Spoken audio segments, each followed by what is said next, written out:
فليقاتل في سبيل الله الذين يشرون الحياة الدنيا بالآخرة ومن يقاتل في سبيل الله فيقتل أو يغلب فسوف نؤتيه أجرا عظيما. وما لكم لا تقاتلون في سبيل الله والمستضعفين من الرجال والنساء والولدان الذين يقولون ربنا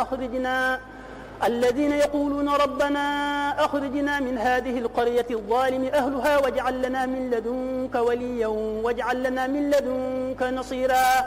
الذين آمنوا يقاتلون في سبيل الله والذين كفروا يقاتلون في سبيل الطاغوت فقاتلوا أولياء الشيطان إن كيد الشيطان كان ضعيفا. ألم تر إلى الذين قيل لهم كفوا أيديكم وأقيموا الصلاة وآتوا الزكاة فلما كتب عليهم القتال إذا فريق منهم يخشون الناس كخشية الله أو أشد خشية وقالوا ربنا لم كتبت علينا القتال لولا أخرتنا إلى أجل قريب قل متاع الدنيا قليل والآخرة خير لمن اتقى ولا تظلمون فتيلا. أينما تكونوا يدرككم الموت ولو كنتم في بروج مشيدة وإن تصبهم حسنة يقولوا هذه من عند الله وإن تصبهم سيئة يقولوا هذه من عندك قل كل من عند الله فما لهؤلاء القوم لا يكادون يفقهون حديثا.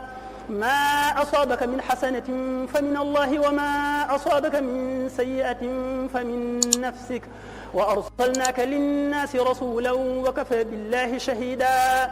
من يطع الرسول فقد أطاع الله ومن تولى فما أرسلناك عليهم حفيظا.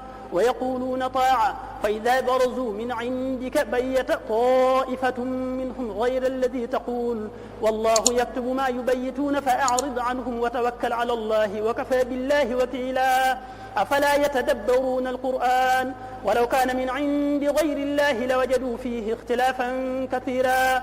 وإذا جاءهم أمر من الأمن أو الخوف أذاعوا به ولو ردوه إلى الرسول وإلى أولي الأمر منهم لعلمه الذين يستنبطونه منهم ولولا فضل الله عليكم ورحمته لاتبعتم الشيطان إلا قليلا. فقاتل في سبيل الله لا تكلف إلا نفسك وحرض المؤمنين عسى الله أن يكف بأس الذين كفروا والله أشد بأسا وأشد تنكيلا. من يشفع شفاعة حسنة يكن له نصيب منها ومن يشفع شفاعة سيئة يكن له كفل منها وكان الله على كل شيء مقيتا. وإذا حييتم بتحية فحيوا بأحسن منها أو ردوها إن الله كان على كل شيء حسيبا.